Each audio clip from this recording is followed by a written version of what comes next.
Okay, hi everyone. So I'm going to read you our case study. It's called You Just Don't Get Me, the story of Anita. We're going to do it popcorn style. And I also just wanted to give you a little quick context. After we read the case study, Sam is going to present some questions to you to think about during the presentation. The presentation will be for therapists that are a part of a student health center coming together for their weekly meeting and discussing, questions, concern, feedback about their cases and specifically this case, Anita. So, Anita M. is a 26-year-old first-year law student at a university located in the Midwest. Born and raised in New York City, Anita is an excellent student whose academic performance throughout elementary school, high school, and college was consistently outstanding. After graduating from college, Anita worked on the campaign of a congressional candidate and, after the candidate was elected to office, joined the Congresswoman's staff in Washington, D.C. There, Anita worked in constituent relations and developed her passion for public interest law. Anita applied to several law schools, but ultimately chose the university she currently attends due to the full scholarship she was awarded and the fact that her extended family resides in the area. Anita identifies as biracial. Her mother is African American and her father is white, although phenotypically presents as white with a light skin tone and green eyes. Anita is frequently told that she could pass for white, and many peers and adults are surprised to learn that Anita's mother is African American. She is the first female member of her family to attend college and law school. As a result of her identities, Anita feels a great responsibility to succeed in law school and impress her family, her peers, and the faculty. The summer before moving to the Midwest and starting law school, Anita came out to her friends as a lesbian and briefly dated a white female colleague working in the office of another congressperson. For Anita, her first experience of dating a woman was generally positive. However, her experiences within predominantly white, lesbian, gay, bisexual, and transgender social circles resulted in feelings of discomfort and isolation. As Anita explored the LGBT community of Washington, she became keenly aware of the racial segregation within the community and her girlfriend's unspoken preference to socialize with white lesbians. Moreover, Anita noticed that some straight friends of color reacted somewhat negatively to her girlfriend, and Anita wondered to what extent their reaction was affected by race or homophobia. Over time, Anita's girlfriend expressed disappointment that Anita was not out to her family, and she increasingly pressured Anita to disclose their relationship. Feeling reluctant to discuss her sexuality with her family and feeling anxious about moving away from Washington and starting law school, Anita decided to end the relationship. For a time, Anita was excited by the move to the Midwest and the start of her legal studies. However, she became concerned by several developments over the course of her first semester. By the start of October, Anita noticed she was having difficulty sleeping, was easily distracted and inattentive, frequently felt fatigued, and was increasingly disinterested in her studies. Moreover, her mood was low and she was having a difficult time making friends. After confiding in a faculty member about these struggles, Anita was referred to the Student Health Center on campus to explore counseling services. At the Student Health Center, Anita requested a counselor who identified as lesbian and a woman of color. The current staff did not include a lesbian of color. Moreover, the counseling staff was predominantly composed of white women who identified as heterosexual. In an effort to accommodate her requests, Anita was assigned to a white gay male therapist, Dr. Anderson.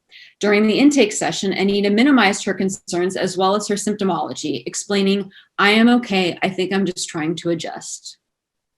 When pressed to talk about her adjustment to law school, the campus, and the Midwestern environment, Anita explained, "It's different, but I can manage." Anita then attributed her sleep problems as well as her low energy and low mood to the new demands of law school. Dr. Anderson attempted to normalize the adjustment by explaining, "Everyone has a hard time their first semester. It sounds like you've been a successful student, and I'm sure your work will improve." At the end of the intake, Dr. Anderson recommended that Anita join a new law student support group that gathered once a week in the law library and meet up for a follow-up appointment in 1 month to reevaluate the situation. In Anita's file, Dr. Anderson recorded an adjustment disorder depressed mood diagnosis and described the treatment plan as referral to law support group follow-up appointment in 1 month. Anita did not join the law student support group, and in the month that followed, her condition worsened. By December, Anita was frequently absent from classes and socially withdrawn. Her mood was generally depressed with frequent episodes of anxiety related to academic or social stressors. Family members living in the vicinity made efforts to reach out to Anita, but she declined their invitations.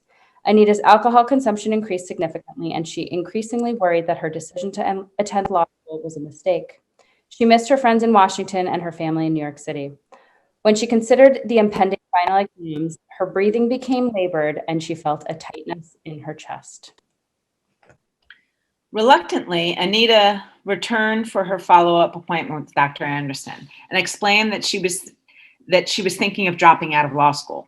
She reported that she had not attended the law student support group because she was no longer certain she wanted to remain in law school and believed that her time would be better spent studying or evaluating other options. Dr. Anderson expressed disappointment in Anita's rejection of help and asked Anita if she had made efforts to get support in other ways. Specifically, Dr. Anderson asked Anita if she had attended law school mixers or other graduate student organization events. Anita reported that she was, quote, she has, quote, not been feeling up to those kinds of things, unquote. Dr. Anderson continued, Anita, I also wonder if this is about your breakup over the summer and the fact that you are not out to your family. At this, Anita became tearful and explained, I don't think you have any idea what this is about. Okay, now I'd like to present some questions. Would you categorize Anita's behavior as rejection of help? Why or why not? If the client has requested a specific sexual orientation or ethnicity as a therapist, how do you navigate that? If she requested a therapist who identifies as a lesbian and woman of color, yet lands with a gay white man, how is that rectified? What other strategies could Dr. Anderson use in reapproaching Anita for a follow-up? Enjoy the show.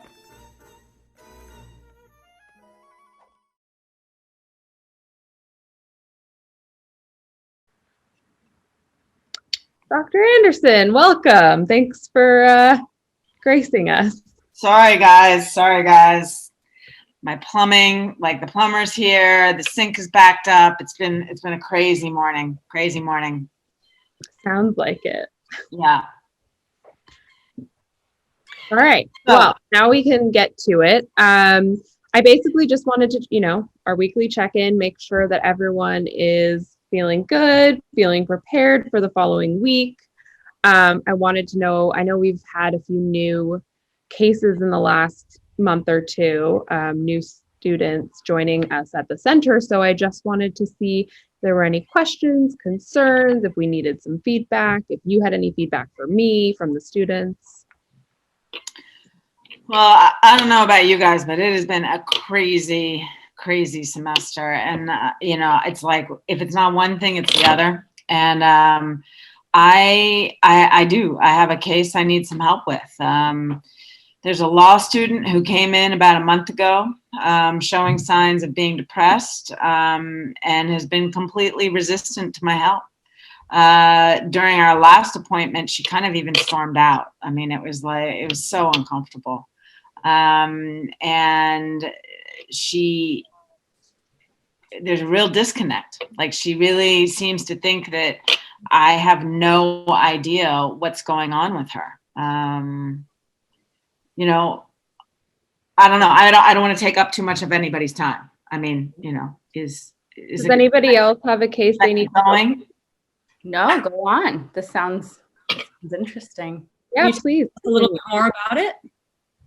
Well, she came into the student clinic in April, and we had our first meeting. And, it just seemed like a super typical bumpy adjustment to law school, right? Bumpy adjustment to being in a new town, new friends. I mean, all of that, like, initial adjustment. And I began to think that maybe some of the underlying issues were internalized homophobia, really, and but I just it's all very strange given the way that it stormed out. We had our follow-up session last week. I had initially given her advice and made the suggestion that maybe she should join the law student group and go and sort of become more integrated into the community here on campus. Why did you suggest that? Just because she seemed so withdrawn. I mean, she was talking, this is a young woman that has been very successful in her life. What's her background? Where's she from? Like, what's her story? So she's originally from New York, but she came here from DC. After college, she moved to DC and was working as a congressional aide. She, she's clearly ambitious in that regard. She became interested in public policy, applied to law school, is here for that. Where things for me began to where my kind of antennas went off is when she began to talk about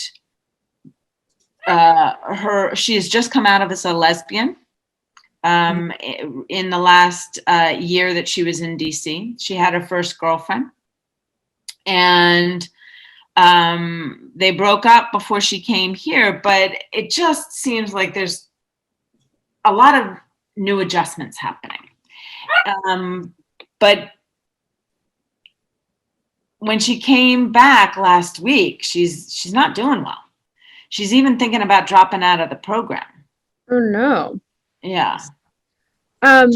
You mentioned internalized homophobia, and I'm wondering what she said in particular, because that's a big, Well, it was mainly she was talking about how her the issue between her and her girlfriend in DC, one of the issues that she brought up was that her girlfriend wanted her to be more out to her family, and she hadn't done that yet. And she seemed unwilling to do that. And I think the girlfriend had an issue with that. And at some point I encouraged that too. And she was resistant to it as well. I mean, that's kind of how the last session ended. mm-hmm. In fact, I mean, it's a culture shock. New York, DC, now she's here in the Midwest. I mean, that's a lot of. That's what I'm thinking. Yeah. Did she verbalize anything, or was there any other symptomology that came up? I'm wondering. Well, I mean, in between visits, she definitely said that she began to have trouble sleeping. So, I mean, between her first visit and her second visit, things definitely seemed to get worse for her. Prior to her first visit, it seemed super straightforward. I mean, she felt fatigued. She was a little disinterested in her studies. She felt like her mood was low. She wasn't really becoming part of her cohort of legal colleagues at school. I think I recognize this case. I think I did her intake. Let me just grab her file really quickly. Okay. There's something missing. Yeah. But this is a girl who academically normally succeeds. Yes. That's according to her, this is true. Okay. This is Anita we're talking about? Yes. Okay. This is Anita. Okay. Would it be possible for you to share your screen with us so we could take a look at any of this, or would that be a hip? Yeah. I'll do that right now. Okay. So I think one thing that we're definitely missing is the fact that she requested a gay therapist, but a lesbian therapist. What? But yeah. Yeah. Well, So we got the gay thing now. But I mean, So Anita, she came in and she did, when we were speaking, I took down some of her information. She did request a gay therapist, but she actually wanted a lesbian therapist, and she really wanted a woman of color. well, we don't have any of those. No, we don't. But I think she identifies as African American, but presents as Caucasian. She has those bright green eyes. She's very fair skinned.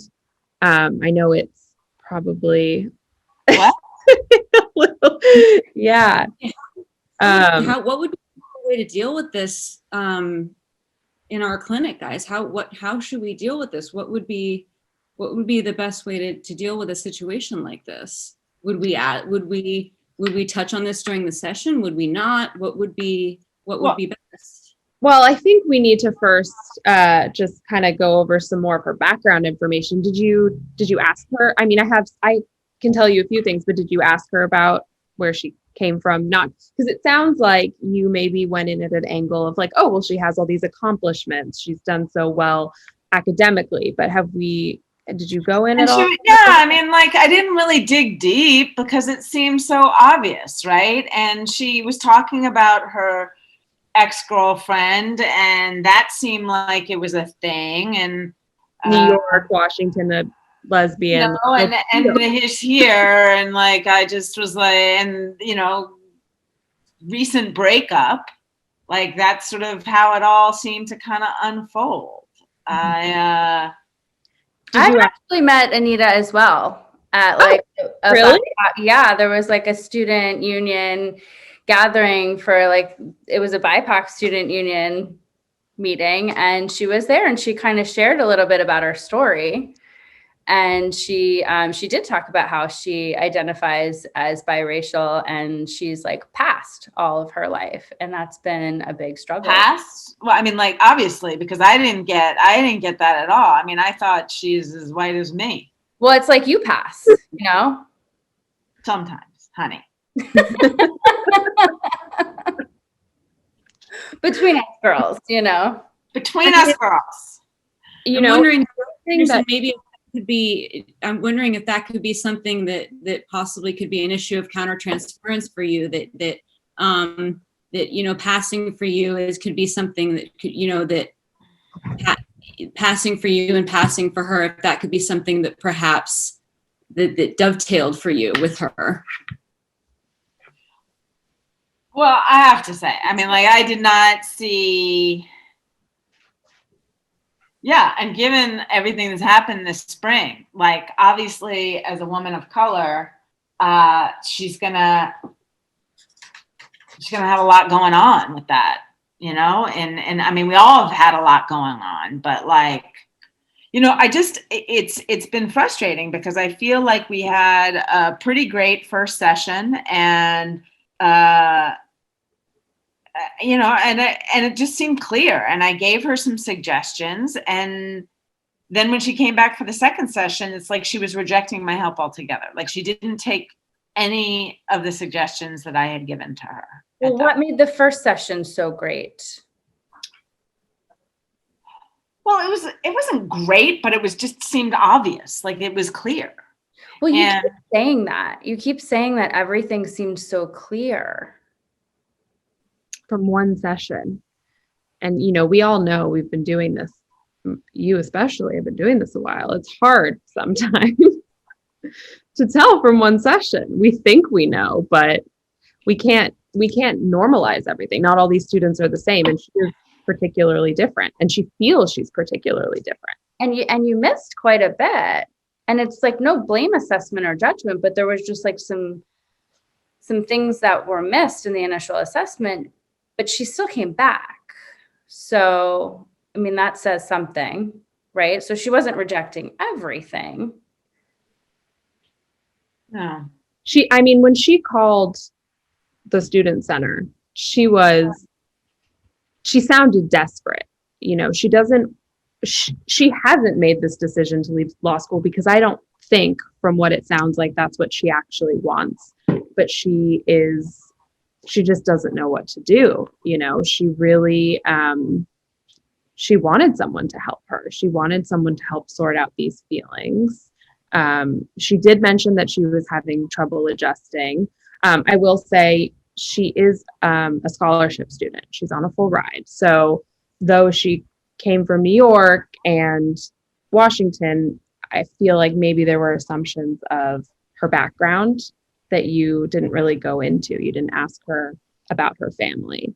And I know that she is also the first woman she told me she's the first woman to go to college. So, yeah, I think there's just some stuff that you really glossed over. And she did come back, but she also deteriorated between the first and second time she saw you. Mm-hmm. So, well, it wasn't a full rejection. There was like, she was getting worse. If you're interpreting her getting worse as her rejecting your help, if it's sort of if you're kind of reversing what's happening. It's getting worse because she didn't take my advice. But, you know, I mean, now it's clear that maybe there are things that I didn't, you know, that I missed. We're not in the business of advice giving. What's that? I said, we're not in the business of advice giving. You keep saying advice, you know. We're here to help them find within themselves where this is really coming from and what it comes down to. And I don't think she's rejecting you. It seems like you're taking it very personally. And you need to, like, maybe looking at it through the lens of like meeting her where she is. Mm-hmm. Yeah, I'm just concerned about her as a student. I want her to be happy and productive and make sure, you know, and I'm doing what I can to make sure that she stays in school. And I know that, you know, my colleagues are meeting her where she's at from their place. That's all. We're not trying to attack you. Mm-hmm. That's all. When she called, she did mention, I don't know if I already said this, but she did mention when she asked for a woman of color, her voice kind of, it changed. She sounded like she was holding something back, maybe tears, maybe some anxiety. She did mention that when it came to school, the main reason she was there, you know, it's not the, I don't think. I mean, she never revealed anything like that to me. She was calm, cool, and collected, sitting across from me. Wow. I mean, you know, like the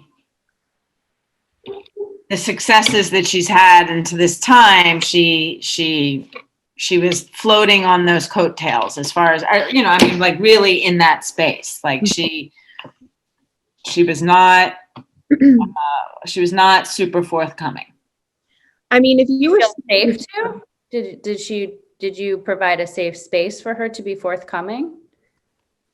I mean, I provided the space that I provide. Well, if you were talking to her like that, perhaps she felt, you know, some pressure, and that's something. Do you want to borrow my mug? Knowing what we know now, what could we adjust in your next session with her to perhaps provide a little bit more space? You know, knowing what we know now about Anita's identities, and, you know, knowing what we know now about who Anita is, what could we perhaps do differently, and what could we do to provide the space that she needs? What can we do as a team? You know, all knowing Anita, what can we do? Well, am I the person for her? I think you have to ask her that. And yourself. Mm-hmm. And I mean, staff wise, I mean, we don't have demographically what she requests. So we would have to I mean, look at that. We would have to look at our options. What that's it. We're sort of in a pickle because we don't have a queer woman of color on our staff, unfortunately. You know what? I can worry about that. If you go to her, I think the best way to approach this is to put it in her hands. She needs to feel less pressured. It sounds like, and she needs to feel like she's making a choice. And I think attend to her symptoms a little bit more also, and not necessarily minimize them and try to look at. Right. You definitely need to dive deeper, but first ask her, call her up. She needs someone to reach out to her. She's now reached out. She's getting worse. She still came back, which says she does want help, even if she's, regressed or gotten worse. So I think that you give her an option. Say, hey, I fucked up. I didn't take a good enough look at your intake file. I didn't know this information about you. Can we start over, or are you not comfortable? And if you're not comfortable, let me help you, because we can find you someone that you are comfortable with. I can outsource, of course. It's not in the best interest for us, but which is why I didn't do it immediately, but we can help her find someone if our resources aren't enough for her. We want her to stay in school. Right. No, that's a priority, right? And maybe there's more I can do, right? And obviously if she's having the ambiguity of her perceived ambiguity of her race is not something that I am unfamiliar with in terms of my perceived ambiguity of my sexuality. Exactly. So maybe there's a place, while the countertransference was limiting a problem, maybe it's also a place in which I can begin to build something back. Yeah. I think it sounds like, you weren't completely off. She's repressing something. She has been, and that's hurting her, but just it wasn't what you thought she was repressing or you assumed. Yeah. I think owning it is like so therapeutic. Totally. Wow, guys, I really fucking missed it.